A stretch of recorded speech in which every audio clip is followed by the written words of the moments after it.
Assembly Speaker Justin Muturi is reflecting on the achievements of the 11th Parliament. Speaking at a parliamentary retreat in Mombasa, Muturi announced that President Uhuru Kenyatta will address the National Assembly on the 15th of March. The chairman of the IEBC, Wafula Chebukati, and Chief Justice David Maraga are also attending the retreat.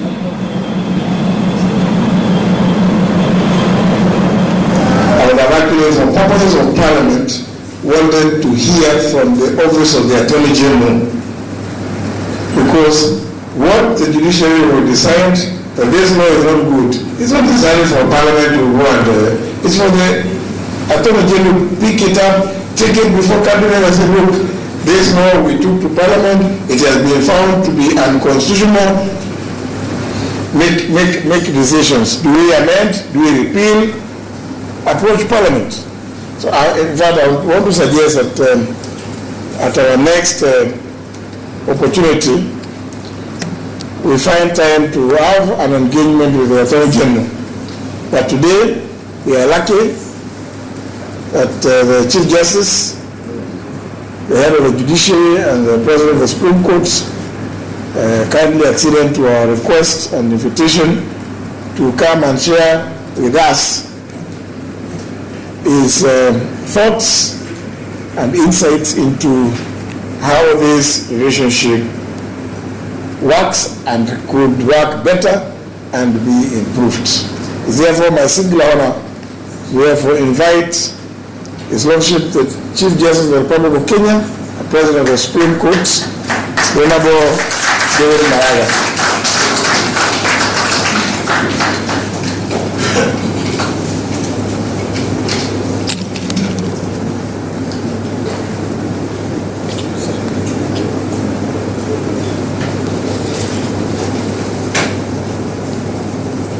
Thank you, Mr. Speaker.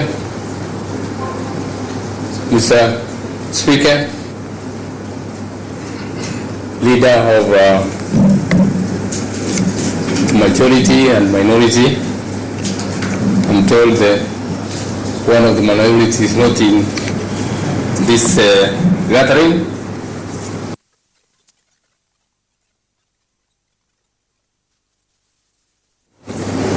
Members of Parliament here present, ladies and gentlemen, good afternoon.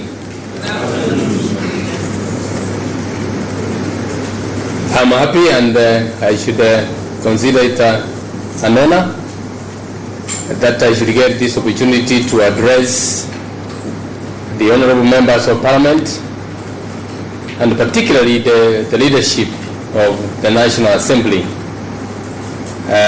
so that we can have some kind of discussion.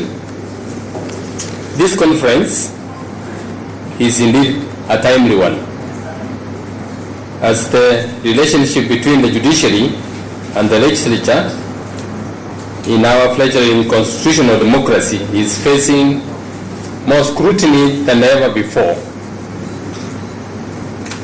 This conference coming at the time it has come is important for us to reflect on a few issues that concern us. This obviously is as a result of the normal tensions of the transition engendered by the 2010 Constitution. I'm happy Mr. Kanjama has highlighted a few areas where there has been contention and some of them even perceptions of contention, and an opportunity like this one is good to be able to reflect. In this conference, I've been asked to lead a discussion on the areas for synergy with the judiciary whilst upholding the respective institutional independence of the legislature and the judiciary. This is an important theme, as the three coordinate arms of government must realize that institutional independence only makes sense in reference to the other. What do I mean in reference to the other? It makes sense when you look at the other arm of government. and ask yourself what you would rather the others did to respect your independence. So that when you look at it from those lenses, then you will appreciate the kind of independence you want to give to the other institutions. Institutional independence is a relational concept and not an isolationist concept. Almost ironically, in constitutionally being created separate and independent, the legislature, the executive, and the judiciary are also being summoned to function jointly for the better democratic outcomes of the public. It is the reason why the Constitution imposes sovereignty on the people, and for all our three institutions, the Constitution declares that our authority is derived from the people. Constructive relationships between the three arms of government, the executive, the legislature, and the judiciary, are essential for the effective implementation of the Constitution, the rule of law, stability, and the economic development of our country.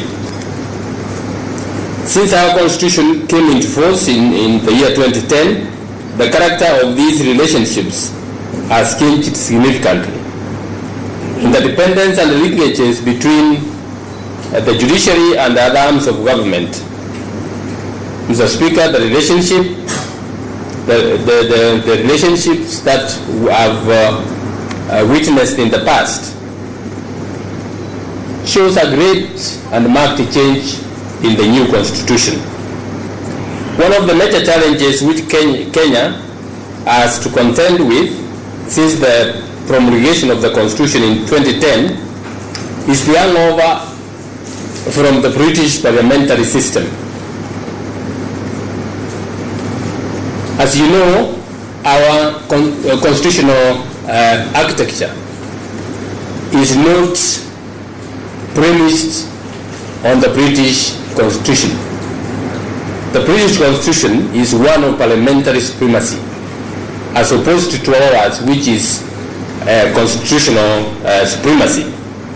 Quite a number of times we have had challenges of what interpretation we need to give to particular provisions of the Constitution, particular provisions of the Acts of Parliament, and in most cases you find even courts making mistakes and saying, look, we want to look at the intention of Parliament.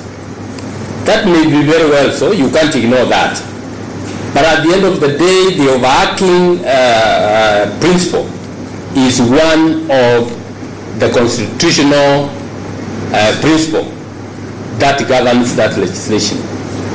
That's what makes the whole difference, that we have at the end of the day to resort to the Constitution, the constitutional values that are there in our Constitution that govern the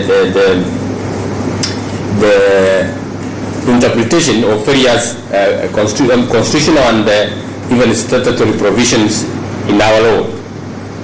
Undertaking a mental shift to accommodate and understand our new constitutional arrangement of government, it has not been easy, but I think we are getting there. We are all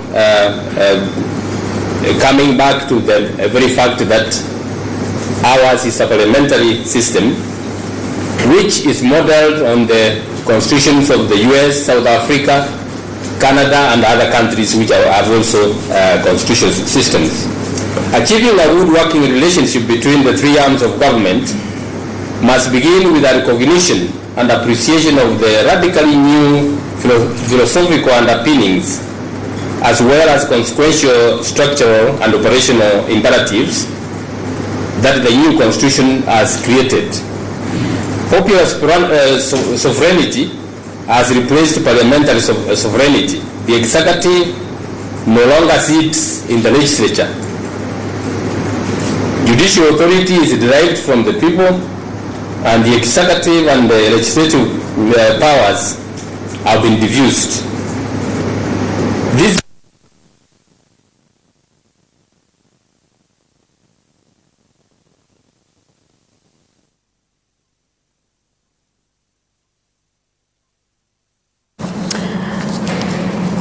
The legislature and the judiciary. These branches have a joint responsibility for the actualization and the protection of the constitutional norms and principles for the benefit of the people of Kenya. While each has its own role, they depend on each other to ensure the effectiveness of their actions. The legislature and the judiciary are, in this way, partners in the business of the law. Mr. Speaker, and the leadership of the National Assembly, members of Parliament present, I'm well aware that the constitutional principles and the doctrine of separation of powers and independence of the judiciary have been widely misunderstood in our country. Institutional independence does not and should not mean that the judiciary is isolated from the other branches of the state. Nor does it mean that the judiciary, individually and collectively, need to be isolated from the scrutiny and general accountability for their role in the discharge of its functions. It does not also mean that the judiciary, parliament and the executive cannot sit down together and have constructive, genuine and robust discussions with a view to formulating a unified approach to the many problems facing the people of Kenya. These principles only mean that power must be checked against abuse, that a concentration of power would necessarily engender, and that the three arms of government, in being separated, should not be conspirators in the exercise of power in a manner that remains